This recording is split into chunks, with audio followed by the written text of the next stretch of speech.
When we first start painting, we just grab those paper, grab those paint, draw something on the paper, and go for it. That's not how you really, to get a good, thoughtful plan, will make your paintings much better and will help you in the end. So I'm going to show you how to do it.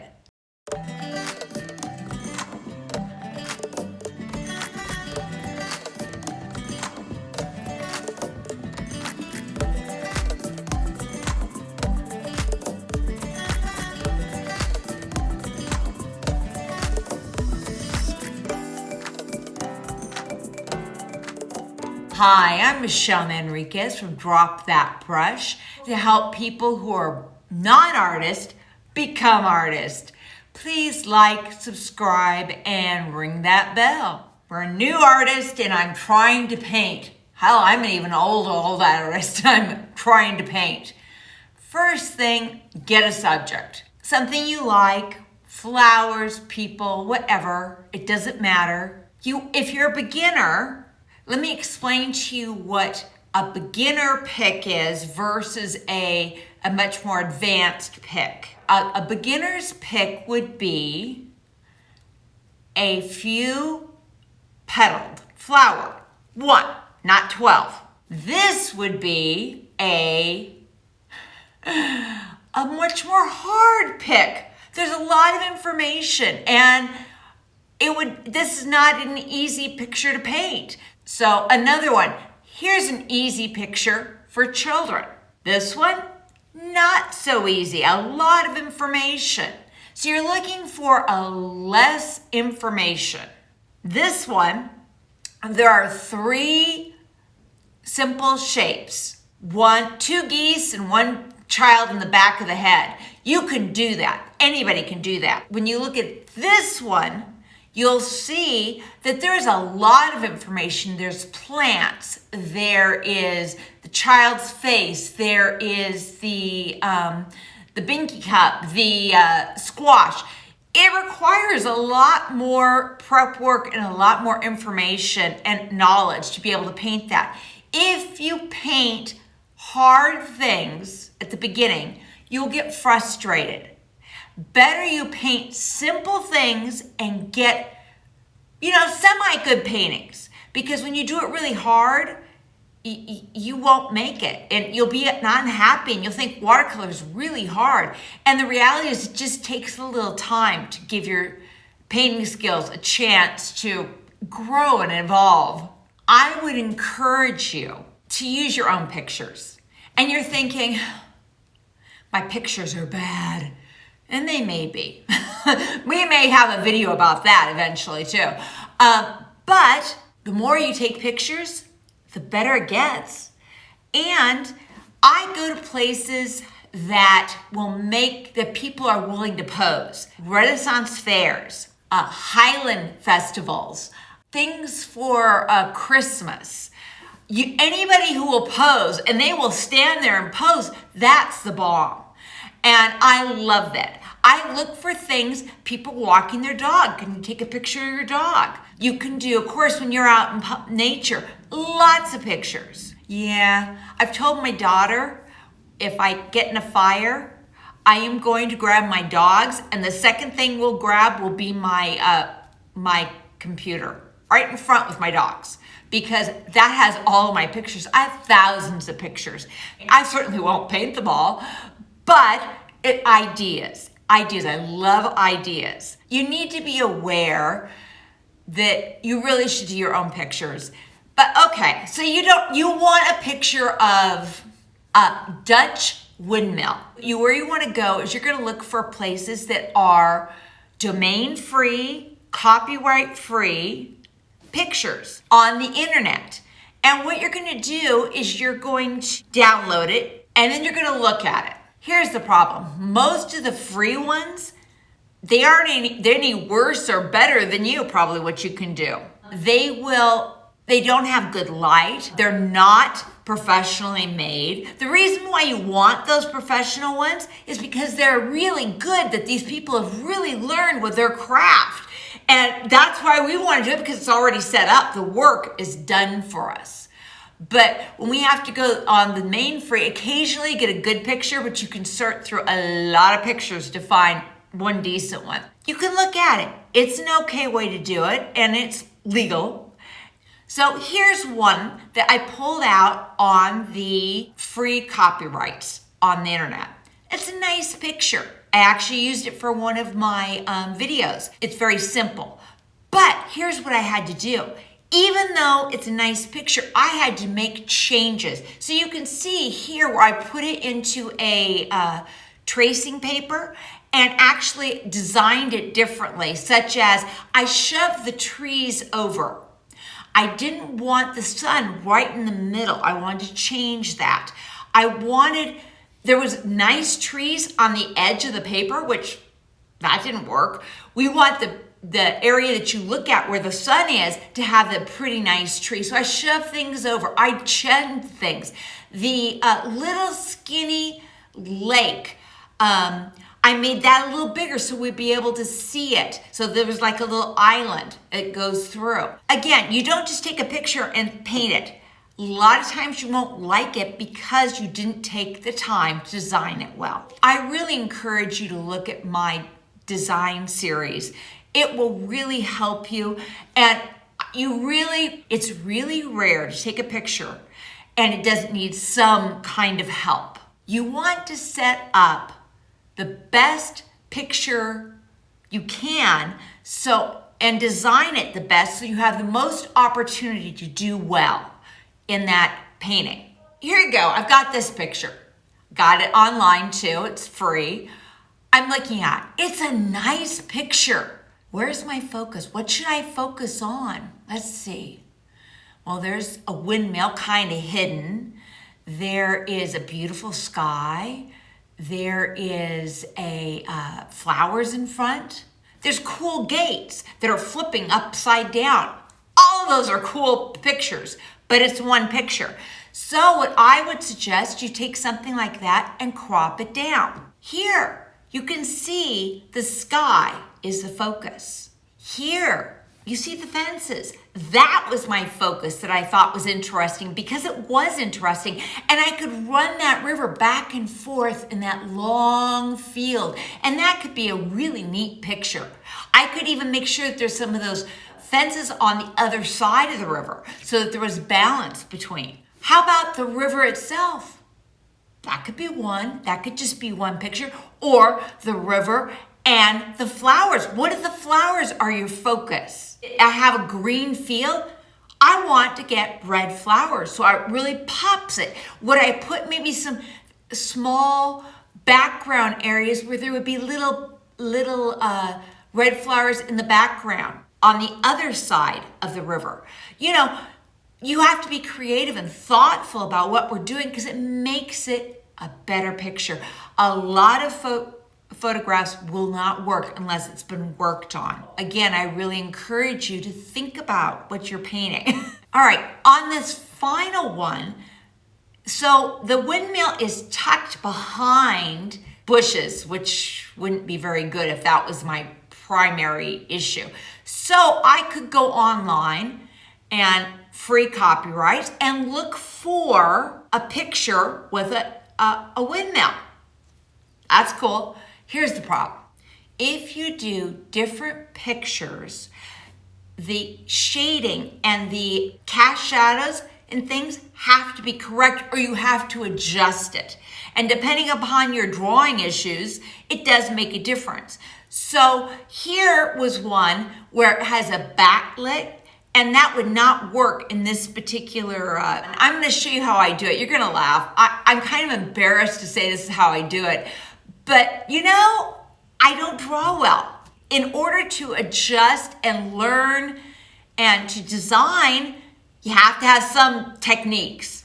Some people who are good with the computers, I'm not. I mean, I'm good enough to do this, barely, with some help with my daughter. But I'm not able to combine pictures and cut and paste and put things together. So I'm gonna show you my little hokey way of doing it. Please don't laugh too much. It's bad. but it works. I want to tell you that if you are drawing, unless you're a very skilled, confident drawer, then it doesn't matter. But for most of us, you need to do it on tracing paper or regular paper. I would never draw it on my water paper, because when you start erasing, you get major messes and it hurts your paper and it causes you problems right from the beginning.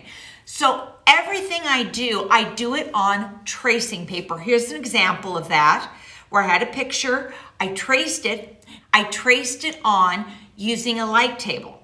When you're trying to look at what you've got, first thing, is it a whole bunch of different pictures? Problem number one. Do a whole bunch of pictures. Don't try to do all of those, because suddenly it becomes hard. Nobody knows what your focus is, and you won't be happy with it. Promise. It just is a problem. And we don't recognize it until it's done and we know something's wrong, but we're thinking, I don't know what I did wrong, but it just doesn't work. But typically it's because you didn't have a focus. In particular, if you're at beginning, you really need a focus. One thing, focus on that. Get that good. Then go to the next painting. You want to design your paintings, no matter how bad you draw or good you draw. If you draw, please do value studies. This really is the answer. It's what I would suggest. If you have the ability, please do that. If you don't have the ability, practice on drawing. Drawing is important. It makes you understand so much about the world and shapes and forms. Even if it's awful, and God knows, mine's have been awful, but I keep trying and I am better. I actually can draw now, but I'm very slow and it's not fun. And so I would prefer to trace, but still, I'm encouraging you to draw. Let's talk about design. I had a commission person gave me 2 pictures. And my first thought is, oh my God, that's a story. Somebody destroyed that book. And I don't know who, but whoever did it, they're a bad dog or cat. So I immediately was able to say, okay, I'm going to take this story and do something with this. So because I don't draw, I would go to my printer and I would enlarge pictures of the cat or the dog, and I would play with it. So you can see here is one where I put the cat on top of the couch, and he was looking at the dog like, oh my God, what did you do? And then I tried doing from one suggestion, then the other way. And again, I would have to adjust the shadows, so I was concerned about that too. So you can see I went through a whole bunch of ideas before I even actually got to ready to set up. So I looked at the size and try to make sure that I did him once and he looked really little, like a baby cat. And then I had to get him, I don't want him too big because he looks like, Bobcat. So I have to get the right size. So I kept adjusting the sizes using my printer, using the enlarge or decrease button. And then I tape it on with a piece of tape. I know that looks really dorky, but you know what? It works. There's nothing wrong with it. If you can't draw, this is a way to do it. It does work, but it does take some time and thought and planning. I don't just say, oh, I've got these pictures now, I'm gonna do it now. I'm not that good. I require thinking before putting it brush to paper. The other thing you need to look at is you need to go into either draw it or use Notarizer, which I have a video, please look at that. And it will help you to determine if the shadows are wrong. So if you have 3 different pictures that you're trying to do, you want to make sure that all the shadows are going correctly, because if you do it wrong, people will know there's something wrong. They may not know what, but they'll know something's wrong. So it's something you need to look at carefully is using the notarizers. Just take a picture, that stupid, ugly picture, and see how's that look, and that will help you. Okay, I've got my design.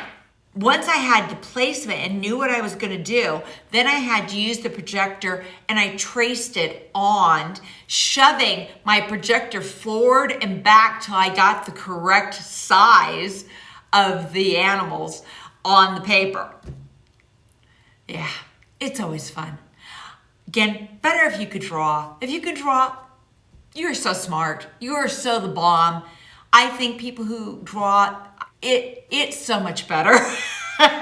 But if you're like me, learning, still not very great at drawing, I'm still gonna be probably making stupid little things. Another way, if I find something on the internet and like a field of flowers, a whole bunch of different flowers, I can pick one or three. I can take those shapes, adjust the size to make the design pleasing. I will also look for things like, for flowers, particularly like simple flowers, say poppies. There's all kinds of poppy pictures out there. I may take, if you've got a whole field of something and you took one or three of that field of flowers, because you're looking basically at the shape. Is the shape interesting? Then I can put it on my printer and increase size, and then put it on a piece of paper and look to see until I get a pleasing design. And then I put a piece of tracing paper on top, and then I have my design. It's another way I do to handle things. Nobody explains this. You know, it takes a long time till somebody tells you, oh yeah, there's a way you can do it. Unless you can draw, you're kind of in trouble. How do I get it from here to there? Not easy. I'm gonna give you two other options. A tracing video next week, which will help you because it correlates to this, what we're doing today. I recommend you take your photo, your setup for your design, use a tracing paper and draw it with a dark pen. Then I take a picture of it. I don't take the picture itself and go, I trace it first because I don't need all that information. I probably need some of it, some I don't. So you have a picture and it actually has good lights. You don't need to do anything. My suggestion is you take a piece of tracing paper, put it on top, trace it out, the important information. The second thing I could do is to say it's a great design, there's nothing to do. I would still take it and put it on tracing paper to pull out the information that you truly need. Then if I want to go bigger, there's several options. I take a picture of the traced outline and take it to Kinko's. They can print out up to 11 by 16, which will fit on a quarter sheet of paper. I really don't suggest you do anything smaller than a quarter sheet of paper. It just makes it hard. It makes you want to be a tight painter. Whereas if you do it big, with big brushes, you're much more likely to be a loose, relaxed painter. Not always, but it does help. So I go to Kinko's and I say, here's my piece of paper. Can you print this out? Now, here's the trick. What you want to do is you tell them, I want you to print it out your regular color copier and then hit the black and white button. For some reason, if they will send it to the black and white printer and it just doesn't give you the same information, and they will print out piece of paper that will put you and put it on a thing, and then you can trace it. Say you want it bigger. Oh, I love bigger. Give me bigger. I would prefer, anything is easier, bigger, as far as I'm concerned. So second thing you can do, if you want bigger, say you want a full sheet or a half sheet size, and you don't have a lot of money or, to do stuff, an easy way to do it is There are apps. Mac, I use SplitPrint, and I will link it down below. For Windows, there's a lot of them for Mac, but one that I've heard is good is PosteRazor. With those applications, what you're going to do is you're going to print them out. They'll kind of little pieces of it's called a poster app, and it'll print out a little piece of it. You have inputted that you want it to be 15 by 22, which is a half sheet size. Then you cut the edges off and you take tape and you just tape it together. I know it sounds kind of dorky, but it works. I did it for years. It's not a problem. And it's free and reasonably inexpensive. And so if you're beginning, this is a great way to handle it if you can't draw. If you can draw, always better to draw. Do you have any questions? Is there any programs that you've found that are helpful for the beginners to try to make it big? Let me know in comments. Before you put it on the paper, you want to make sure that you have decided what your focus is. Design it and figure out what size you want to be it, and then get that done. So you know what? When you're over there playing with your brush, drop that brush, like, subscribe, and ring that bell, please. I want you guys to have a wonderful week. Be safe out there. Bye.